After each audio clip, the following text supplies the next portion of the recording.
Well, every Monday we're looking at what makes this generation owe. Canadian families today are deeper in debt than our parents or grandparents were. And as there's growing stress on our ability to pay it, many Canadians are discovering to their horror that rates they thought were guaranteed are being raised and that flexibility in paying off bills is disappearing. So as Anna Gebauer reminds us, it's more important than ever to read the fine print.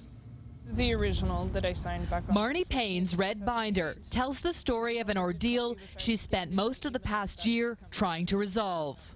I needed to get a loan pretty much in a hurry to prevent an overdraft from occurring in my account, so found this online company. Marnie only needed $200 to see her through until her next paycheck, so she signed for a payday loan, thinking that $260 would be withdrawn from her account next payday. What she missed in the contract was that she had to repay in person or using email.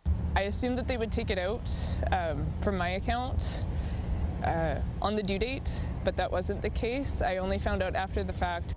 Luckily, she found out before racking up even more debt.